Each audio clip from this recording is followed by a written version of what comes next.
Hello everyone, তো আশা করছি সকলে ভালো আছেন। তো বানাচ্ছি আজকে চিংড়ি মাছ দিয়ে লতি, তাও আবার বিনা মশলায়। তো অনেকেই হয়তো শুনে অবাক হচ্ছেন, তাহলে আসুন দেখে নেওয়া যাক রান্নাটা। তার জন্য প্রথমে কড়াইয়ে সর্ষের তেল গরম করে আগে থেকে চিংড়ি মাছগুলো লবণ হলুদ মাখানো ছিল, এবার ভাজার জন্য দিয়ে দিলাম। তো চিংড়ি মাছটা 1 থেকে 1.5 মিনিট মতো আমি নেড়ে ভেজে নিলাম। এই চিংড়িটা আমাদের জলঙ্গি নদীর, খেতে খুব ভালো টেস্ট। তো এবার চিংড়ি মাছগুলো ভাজা হয়ে গেছে, তুলে নিয়ে আরেকটু সর্ষের তেল দিয়ে দিচ্ছি। যেহেতু বিনা মশলায় রান্নাটা করছি, তার জন্য তেলের পরিমাণটা একটুখানি বেশি দিলাম। আর সর্ষের তেলে রান্না করলেই লতির স্বাদটা বেশি আসে। আপনারা চাইলে সাদা তেলেও রান্নাটা করতে পারেন। এবার দিয়ে দিলাম 2 বড় সাইজের পেঁয়াজ কুচি, তার সাথে একটা বড় রসুন আর 2 কাঁচা লঙ্কা দিয়ে এদিকে আমি সবজিটা ধুয়ে রেখেছি, লতি কাঁকরোল আর আলু। লতির সাথে কাঁকরোল আর আলু দিলে কম্বিনেশনটা খুব ভালো হয়। আমার ঠাকুমা সবসময় কাঁকরোল আর আলু দিয়েই রান্নাটা করতো।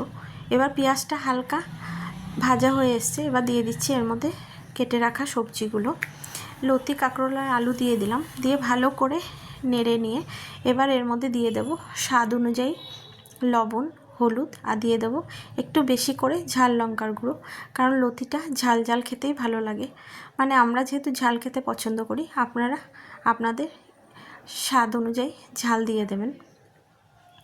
এবার লবণ হলুদ আর ঝাল লঙ্কার গুঁড়ো দিয়ে আর একটু নেড়ে নিচ্ছি। তো নেড়ে নিয়ে এবার দিয়ে দেবো এর মধ্যে একটুখানি কাশ্মীরি লঙ্কার গুঁড়ো কালারের জন্য। তো কাশ্মীরি লঙ্কার গুঁড়ো দিয়ে আবার একটুখানি মিশিয়ে ঢাকা দিয়ে 4 মিনিটের জন্য রেখে দেবো লো ফ্লেমে। তো খুব ভালো করে মিশিয়ে নিচ্ছি, মিশিয়ে নিয়ে এবার ঢাকা দিয়ে দেবো। তো একদম ফ্লেম কমিয়ে দিয়েছি, দিয়ে ঢাকা দিয়ে 4 মিনিটের জন্য রেখে দিলাম। 4 মিনিট পরে দেখতেই পাচ্ছেন পরিমাণে অনেকটাই কমে এসছে। এবার খুব ভালো করে নাড়াচাড়া করা যাচ্ছে। তো খুব ভালো করে নেড়ে নিলাম, নেড়ে নিয়ে আবার ঢাকা দিয়ে 3 মিনিটের জন্য রেখে দেব। লতি রান্না খুবই সহজ, মানে কাটতে একটুখানি কষ্ট, কিন্তু রান্না করা একদমই সহজ। এবার একটুখানি কড়াইটা ঝাঁকিয়ে উল্টিয়ে পাল্টিয়ে নিচ্ছি, নাহলে লতি বেশি নাড়লে ঘেটে যেতে পারে। এবার ভেজে রাখা চিংড়ি মাছগুলো দিয়ে আরও 2 মিনিটের জন্য ঢাকা দিয়ে রেখে দিয়েছিলাম। এবার আবার উল্টে দিচ্ছি, যাতে চিংড়ি মাছটা তলায় চলে যায় আর চিংড়ি মাছটা নরম হয়ে আসে। এবার দিয়ে দিলাম একটুখানি স্বাদ অনুযায়ী জাগেরি পাউডার মিষ্টির জন্য, দিয়ে আবার ভালো করে উল্টে পাল্টে দিলাম।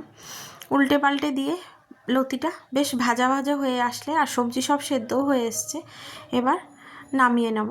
নামানোর আগে দিয়ে দিলাম আরও 2 কাঁচা লঙ্কা, বেশ ঝাল ঝাল হয়েছিল খেতে। তো কাঁচা লঙ্কা দিয়ে আরও 1 মিনিট মতো নেড়ে নামিয়ে নিলাম। তাহলে তৈরি হয়ে গেল চিংড়ি মাছ দিয়ে লতি, একদম বিনা মশলায়। আশা করছি রান্নাটা আপনাদের ভালো লাগলে দেখতে থাকুন নতুন নতুন রান্নার ভিডিও। আর লতিগুলো একদম গোটা গোটা আছে, ঘেটে যায়নি। আবার দেখা হবে নতুন রান্নার সাথে, ততক্ষণ সবাই ভালো থাকুন।